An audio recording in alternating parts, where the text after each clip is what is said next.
नमस्ते। आज के इस डीप डाइव विश्लेषण में आपका स्वागत है। आज हम कुछ ऐसी जटिल और बड़ी घटनाओं की गुत्थियां सुलझाने वाले हैं जो सीधे तौर पर हमारी और आपकी जिंदगी से जुड़ी हैं। तो चलिए बिना देर किए शुरू करते हैं और देखते हैं कि राष्ट्रीय और वैश्विक स्तर पर सत्ता, नीतियां और हमारे सिस्टम किस तेजी से करवट ले रहे हैं। आइए जल्दी से आज के हमारे रोड मैप पर एक नज़र डाल लेते हैं। आज हम बात करेंगे शासन और श्रम कानूनों में हो रहे बदलाव की, ऊर्जा सुरक्षा और बदलती भू राजनीति की। इसके बाद हम रणनीतिक साझेदारियों को समझेंगे, फिर स्वास्थ्य और पर्यावरण संकट पर बात करेंगे और आखिर में चर्चा होगी टेक और स्पोर्ट्स की दुनिया में तय हो रही जवाबदेही पर। तो चलिए अपने पहले पड़ाव से शुरुआत करते हैं, शासन और श्रम कानूनों में बदलाव। क्योंकि हमारे घरेलू प्रशासन में अभी जो ढांचागत बदलाव हो रहे हैं ना, वो करोड़ों नागरिकों और कामगारों को सीधा प्रभावित करने वाले हैं। अब इस तुलना को देखिए। 1 जुलाई 2026 से ग्रामीण रोजगार की पूरी तस्वीर बदलने वाली है। हम मनरेगा जैसी एक अधिकार बेस्ड 100% केंद्रीय योजना से हटकर एक नई मानक बजट योजना की तरफ शिफ्ट हो रहे हैं।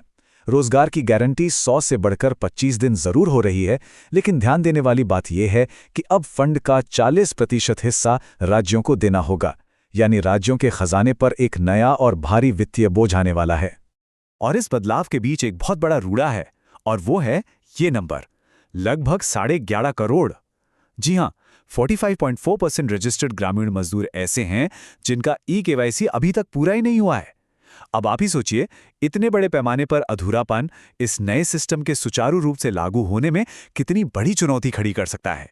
अब जो आप देख रहे हैं वो आज़ादी के बाद से श्रम कानूनों का सबसे बड़ा एकीकरण है। 44 पुराने केंद्रीय कानूनों को समेटकर सिर्फ 4 नए कोड्स में बदल दिया गया है: वेतन, औद्योगिक संबंध, सामाजिक सुरक्षा और व्यावसायिक सुरक्षा। लेकिन यहां सबसे बड़ी बहस छिड़ गई है हायर एंड फायर नियम को लेकर। कंपनियों को अब 100 की जगह 300 कर्मचारियों तक बिना सरकार की अनुमति के छटनी करने की छूट मिल गई है। अब ये कदम कंपनियों के लिए तो लचीलापन लाता है, लेकिन मजदूरों की सुरक्षा का क्या? ये एक बहुत ही जरूरी सवाल है। और उसी तरह पारदर्शिता का एक और बड़ा मुद्दा हमारे चुनाव प्रक्रिया से जुड़ा है। ये 34 लाख का जो आंकड़ा है ना, ये कोई मामूली नंबर नहीं है। ये उन मतदाता अपीलों की संख्या है जो इलेक्टोरल रोल के स्पेशल इंटेंसिव रिवीजन के दौरान अपीलीय न्यायाधिकरणों में दायर की गई हैं। इतने बड़े पैमाने पर आपत्तियां आना चुनाव प्रक्रिया से जुड़ा एक बेहद अहम और संवेदनशील विषय है, जिस पर फिलहाल सुप्रीम कोर्ट भी अपनी पैनी नजर बनाए हुए है। चलिए अब अपने दूसरे विषय की तरफ बढ़ते हैं, ऊर्जा सुरक्षा और भू राजनीति। घरेलू मुद्दों से निकलकर अब जरा वैश्विक मंच पर चलते हैं और समझते हैं कि कैसे दुनिया में हो रही उथल-पुथल हमारी और आपकी जेब पर भारी पड़ सकती है। इस टाइमलाइन को अगर आप ध्यान से देखें तो फरवरी के अंत में ईरान पर अमेरिका और इजराइल के हमलों ने ग्लोबल एनर्जी सप्लाई को बुरी तरह से झकझोर कर रख दिया। लेकिन इसके बाद की कूटनीतिक हलचल देखिए। मई में ईरानी विदेश मंत्री ब्रिक्स की बैठक के लिए सीधा दिल्ली आते हैं और उधर हमारे प्रधानमंत्री यूरोप के 5 देशों के दौरे पर निकल पड़ते हैं। ये पूरा घटनाक्रम साफ दिखाता है कि इस बढ़ते संघर्ष के बीच एक देश अपनी रणनीतिक स्वायत्तता को बचाने के लिए कूटनीति का कितनी तेजी से इस्तेमाल कर रहा है। अब संकट की इस घड़ी में ये जानना बहुत दिलचस्प है कि हमारे पास बैकअप क्या है। भारत के पास 60 दिनों के कच्चे तेल और प्राकृतिक गैस का बफर है, साथ ही 45 दिनों का एलपीजी स्टॉक भी है। देखने में ये रिजर्व काफी लगता है, लेकिन ये बफर तब बेहद क्रिटिकल हो जाता है जब आपको पता चले कि हॉर्मुज़ जलडमरू मध्य जैसे बेहद अहम चौक पॉइंट पर हमारे 13 भारतीय जहाज और 340 नाविक अभी भी फंसे हुए हैं। और इस संकट की आर्थिक चोट कितनी गहरी है, ये डेटा बिल्कुल साफ कर देता है। शेयर बाजार में निफ्टी और सेंसेक्स औंधे मुंह गिरे हैं। ब्रेंट क्रूड $103 प्रति बैरल को पार कर गया है और हमारा रुपया खिसक कर 95 के पार चला गया है। अब भले ही आपको पेट्रोल पंप पर कीमतें स्थिर लग रही हों, लेकिन असलियत यह है कि हमारी तेल कंपनियों को रोजाना लगभग 1000 करोड़ रुपए का भारी नुकसान सहना पड़ रहा है। रोजाना 1000 करोड़। लेकिन देखिए, हर चुनौती अपने साथ एक समाधान भी लाती है। जीवाश्म ईंधन या फॉसिल फ्यूल पर हमारी इस निर्भरता को कम करने के लिए एक बहुत बड़ा कदम उठाया गया है। 44 गीगावाट, ये वो रिकॉर्ड सौर ऊर्जा क्षमता है जो भारत ने सिर्फ और सिर्फ 2025 में जोड़ी है।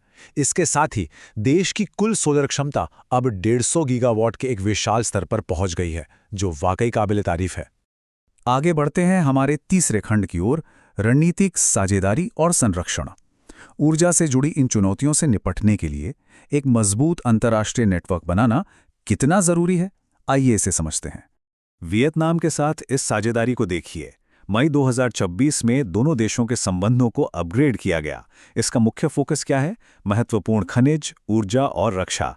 यहां तक कि ब्रह्मोस सुपरसोनिक क्रूज मिसाइल के निर्यात पर भी बात चल रही है और 2030 तक $25 बिलियन के व्यापार का लक्ष्य रखा गया है। ये साफ तौर पर हमारी एक्ट ईस्ट पॉलिसी का एक बड़ा रणनीतिक विकास है। यानी अब हम सिर्फ क्षमता निर्माण नहीं कर रहे हैं, बल्कि अपनी क्षमताओं को कई गुना बढ़ा रहे हैं। और ग्लोबल लीडरशिप सिर्फ हथियारों या व्यापार से नहीं आती, पर्यावरण संरक्षण से भी आती है। यहाँ संरक्षण कूटनीति का एक बेहतरीन उदाहरण है। एक तरफ भारत है जो 3167 बागों के साथ 95 देशों वाले इंटरनेशनल बिग कैट अलायंस का नेतृत्व कर रहा है। वहीं दूसरी तरफ चीन है जिसके पास बमुश्किल 50 से 70 अमूर बाघ हैं और जो इस गठबंधन का हिस्सा भी नहीं बनना चाहता। ये तुलना दोनों देशों की पर्यावरण के प्रति प्रतिबद्धता का एक बहुत ही स्पष्ट और दिलचस्प अंतर दिखाती है। अंतर्राष्ट्रीय गठबंधनों की बात हो गई, अब बात करते हैं खंड 4 में स्वास्थ्य और पर्यावरण संकट से निपटने की। क्योंकि कुछ ऐसी गंभीर चुनौतियां हैं जो हमारे रोजमर्रा के जीवन को सीधा प्रभावित कर रही हैं। नेचर मेडिसिन की स्टडी का ये डेटा सच में आपको डरा देगा। देखिए, दुनिया भर में 33% वयस्क और 80% किशोर, जी हां 80% किशोर विश्व स्वास्थ्य संगठन के शारीरिक गतिविधि के बुनियादी मानकों को पूरा नहीं करते। ये संकट पिछले 20 सालों से जसकतस बना हुआ है। हमारे शहरों का डिजाइन और बढ़ती आर्थिक असमानताएं इसका बहुत बड़ा कारण है, जिसकी वजह से हर साल 50 लाख से ज्यादा लोगों की जान जा रही है। ये एक साइलेंट पैंडेमिक है। इसी तरह पर्यावरण से जुड़ा एक और बड़ा कदम है ठोस अपशिष्ट प्रबंधन नियम 2026। इसे केंद्रीय प्रदूषण नियंत्रण बोर्ड ने लागू तो कर दिया है। ये बड़े मेगा सिटी से शुरू होकर धीरे धीरे गांव तक पहुंचेगा। सुनने में बहुत अच्छा लगता है ना, लेकिन असली पेंच यहां है। क्या ग्राम पंचायतों पर बिना कोई अलग से फंड दिए ऐसे बड़े नियम थोपना सही है? क्या ये स्थानीय स्तर पर उनके फैसले लेने के अधिकार के खिलाफ नहीं है? क्योंकि नीतियां बनाना एक बात है, लेकिन बिना संसाधनों के उन्हें जमीन पर उतारना पूरी तरह से अलग चुनौती है। और अब हम आ गए हैं अपने आखिरी खंड पर, टेक और खेल में जवाबदेही। चलिए देखते हैं कि कैसे आज के समय में बड़े बड़े संस्थानों और टेक दिग्गजों को आम लोगों के प्रति जवाबदेह ठहराया जा रहा है। स्क्रीन पर दिख रहे इस कोड को पढ़िए। एप्पल जैसी विशाल कंपनी को झूठा दावा करने के लिए $25 करोड़ का हर्जाना देना पड़ा है। उन्होंने प्रचार किया था कि एक नया उन्नत सिरी उपलब्ध है, जो असल में था ही नहीं। करीब 3 करोड़ 60 लाख आईफोन यूजर्स इस झूठे एआई वेपरवेयर के प्रचार का शिकार हुए। ये अपने आप में एक ऐतिहासिक फैसला है, जो आज के एआई के दौर में उपभोक्ता संरक्षण कानूनों की अहमियत को लेकर एक बहुत बड़ी बहस छेड़ देता है। और जवाबदेही सिर्फ कॉरपोरेट जगत तक सीमित नहीं है, खेलों में भी इसकी दरकार है। अब विनेश फोगट के खिलाफ भारतीय कुश्ती महासंघ के इस कारण बताओ नोटिस को ही ले लीजिए। इसके 3 बेहद स्पष्ट आधार बताए गए हैं। वापसी से 6 महीने पहले अंतर्राष्ट्रीय संस्था को ना बताना, डोप टेस्ट के लिए अपनी लोकेशन या अता पता देने में चूकना और एक ही ट्रायल में 2 अलग अलग वजन श्रेणियों में लड़ना। ये पूरा मामला हमारे राष्ट्रीय खेल संघों के प्रशासनिक कामकाज और उनके नियम कानूनों को सवालों के घेरे में ला खड़ा करता है। तो शासन से लेकर भू राजनीति, पर्यावरण, तकनीक और खेलों तक इन सभी क्षेत्रों में हो रहे इन विशाल और तेज बदलावों को समझने के बाद एक बहुत ही महत्वपूर्ण सवाल हमारे सामने आता है।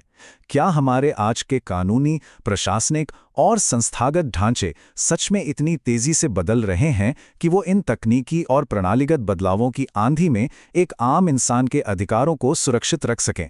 सोचिएगा जरूर। आज के इस विश्लेषण में मेरे साथ जुड़ने के लिए बहुत बहुत शुक्रिया।